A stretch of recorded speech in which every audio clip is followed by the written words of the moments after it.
Hello friends, स्वागत है आप सभी का मेरे इस यूट्यूब चैनल पर।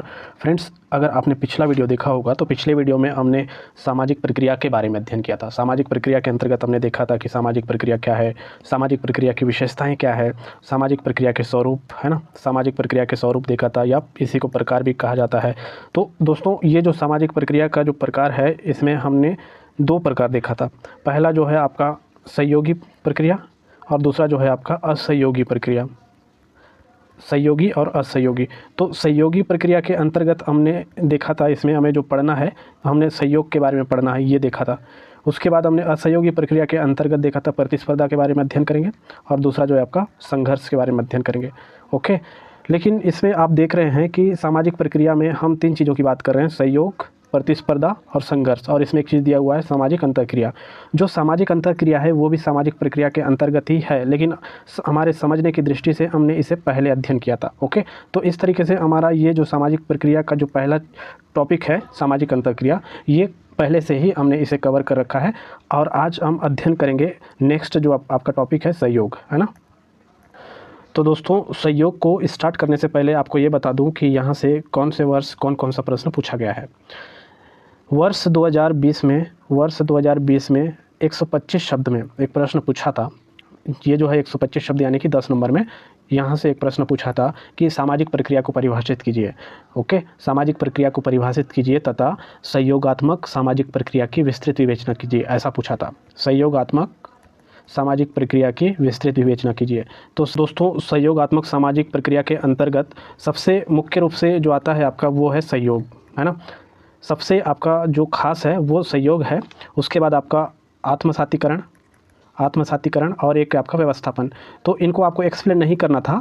आत्मसातीकरण और व्यवस्थापन को आपको केवल नाम लिख देना था इसमें। और जो सहयोग है, इसके बारे में आपको विस्तृत तरीके से लिखना था। उसमें सहयोग क्या है और सहयोग के प्रकार क्या क्या है ना। उसके बाद फिर सहयोग की विशेषताओं को समझा सकते थे। उसमें सहयोगात्मक सामाजिक प्रक्रिया की विशेषताओं में सहयोग की जो विशेषताएं हैं वही विशेषताओं को लिखना था। हम आगे पढ़ेंगे सहयोग चैप्टर में कि सहयोग की विशेषताएं कौन कौन सी हैं। ओके, और उसके बाद पूछा था वर्ष 2021 में, लगातार पूछ रहा है। वर्ष 2020 में पूछा था, फिर 2021 में पूछा था।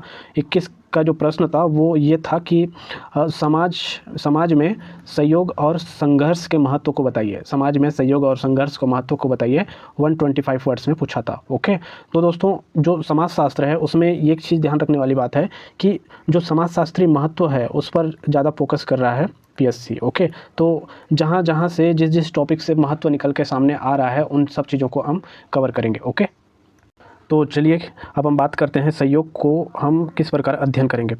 देखिएगा, सहयोग को पढ़ते समय हम वर्ड लिमिट का विशेष ध्यान रखेंगे।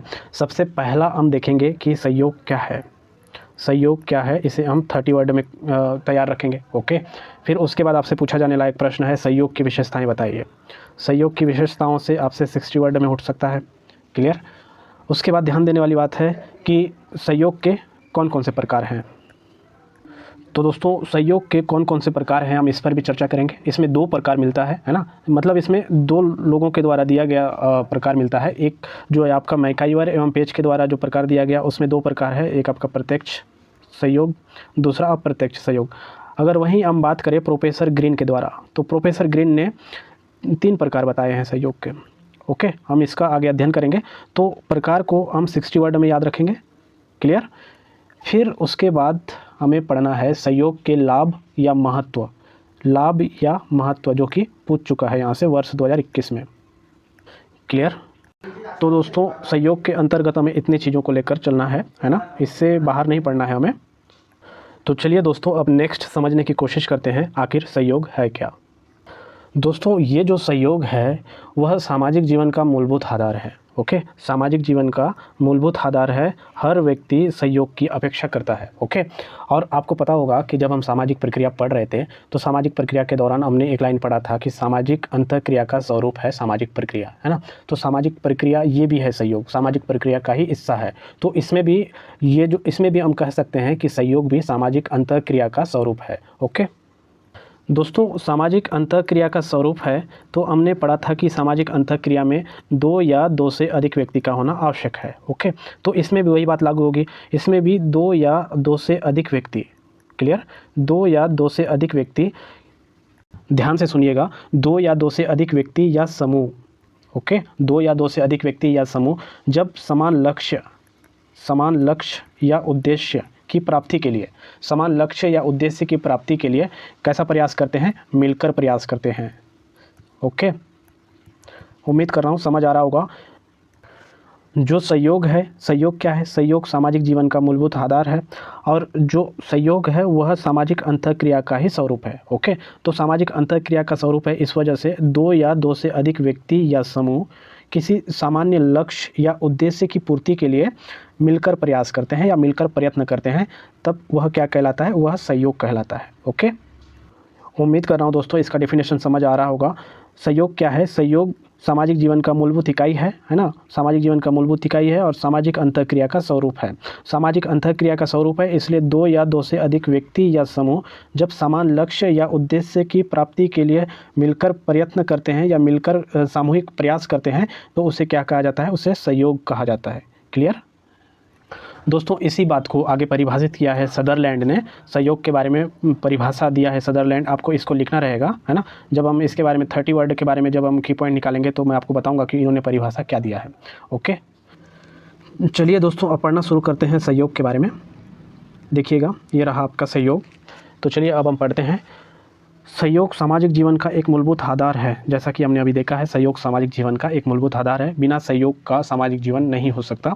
सहयोग सामाजिक अंतःक्रिया का वह स्वरूप है जिसमें 2 या 2 से अधिक व्यक्ति या समूह किसी लक्ष्य की प्राप्ति के लिए मिलकर प्रयत्न करते हैं। ओके, फिर उसके बाद आपका नीचे दिया हुआ है, जैसे मैंने आपको बताया कि एक समाजशास्त्री हुए हैं जिनका जो परिभाषा है इनको कोट करना है। किसी समान लक्ष्य के लिए विभिन्न व्यक्तियों या समूहों का परस्पर मिलकर कार्य करना ही सहयोग है। इसमें भी वही चीज़ कहा गया है जिसमें जो चीज़ हमने पहले समझा है। ओके, लेकिन आप सदरलैंड का जो परिभाषा है इसको कोट कर देंगे तो अच्छा इफेक्ट पड़ेगा। तो ध्यान दीजिएगा दोस्तों, यहाँ पे जो जो पॉइंट लिखा हुआ है सारे पॉइंट्स इंपॉर्टेंट है।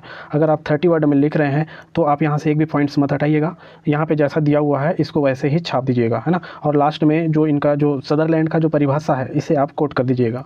ओके, आप इसमें इनकी पॉइंट्स को ध्यान में रखिएगा। मूलभूत आधार, है ना? अंतःक्रिया का स्वरूप, और 2 या 2 से अधिक व्यक्ति किसी लक्ष्य, इसमें ना समान लक्ष्य की प्राप्ति हेतु, है ना? 2 या 2 से अधिक व्यक्ति या समूह किसी लक्ष्य के जगह आप समान लक्ष्य लिखेंगे तो अच्छा रहेगा। समान लक्ष्य की प्राप्ति हेतु मिलकर प्रयत्न करते हैं। ओके, और उसके बाद आप इसे कोट कर दीजिएगा।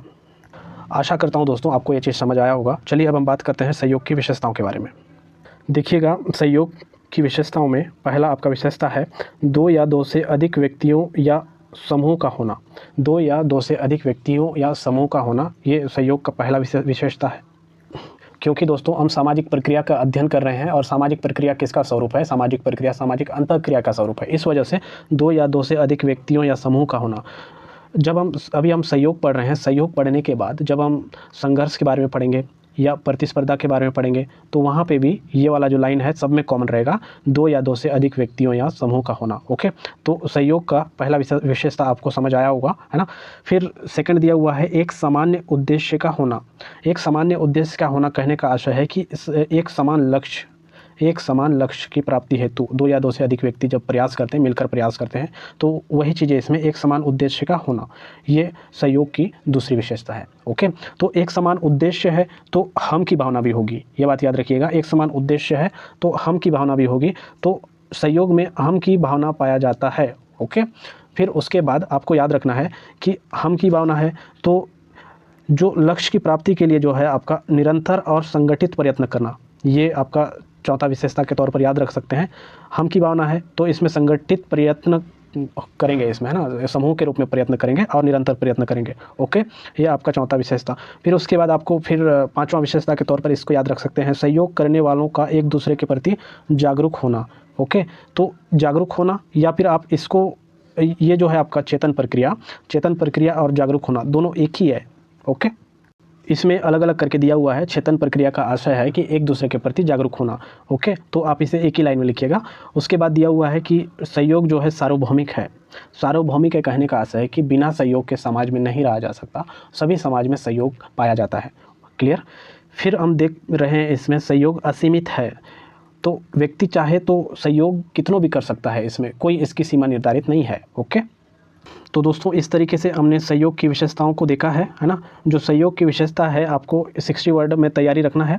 60 वर्ड में तैयारी रखना, ये कभी भी आपसे 30 वर्ड में पूछेगा तो यहाँ से जो मेन पॉइंट्स हैं उनको लिखना है, और 60 वर्ड में पूछेगा तो यहाँ जो 6 से 7 पॉइंट्स हैं इनको लिख के आपको एक लाइन में डिस्क्राइब करते जाना है।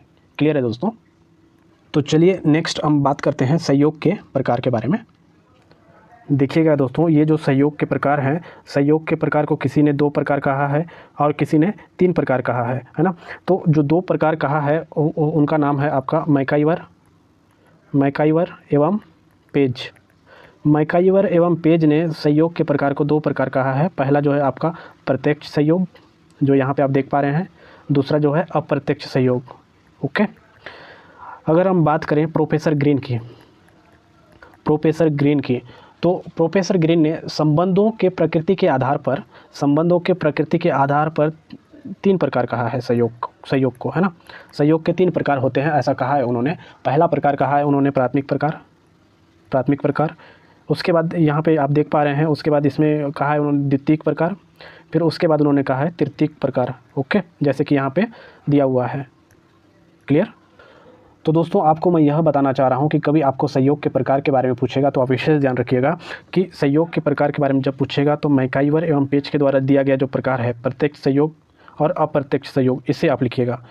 जब तक स्पेसिफाई करके नहीं पूछेगा प्रोफेसर ग्रीन के बारे में, जो उन्होंने सहयोग को वर्गीकृत किया है उनके बारे में नहीं पूछेगा, प्रोफेसर ग्रीन के बारे में बताइए, तो आपको इसको नहीं लिखना है। ओके, तो बाय डिफ़ॉल्ट आप सहयोग के प्रकार मैकाइवर एवं पेज के द्वारा दिया गया जो है आप उसी को मान के चलिएगा, है ना।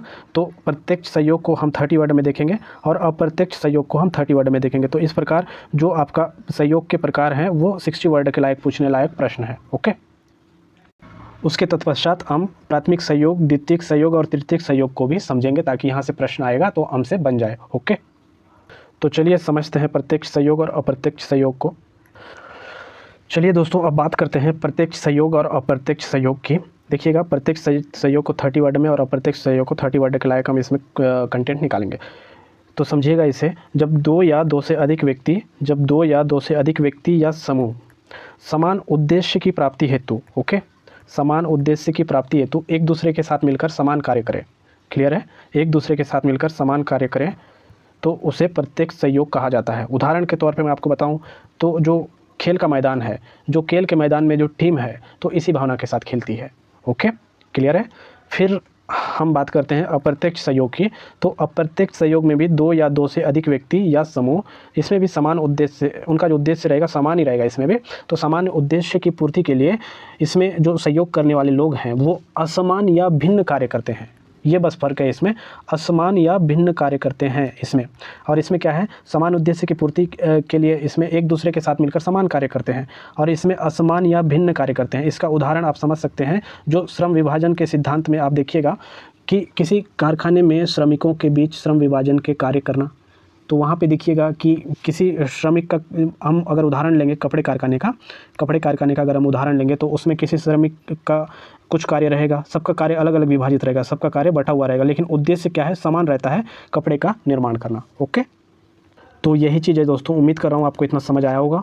चलिए अब प्रोफेसर ग्रीन के द्वारा जो दिया गया प्रकार है उनके बारे में चर्चा करते हैं। उन्होंने 3 प्रकार बताया है। पहला जो है आपका प्राथमिक सहयोग, दूसरा द्वितीयक सहयोग और तीसरा जो है आपका तृतीयक सहयोग, है ना। प्राथमिक, द्वितीयक, तृतीयक। ओके, तो प्राथमिक सहयोग के अंतर्गत ये जो सहयोग है उस समूह में पाया जाता है जिसको हम प्राथमिक समूह कहते हैं।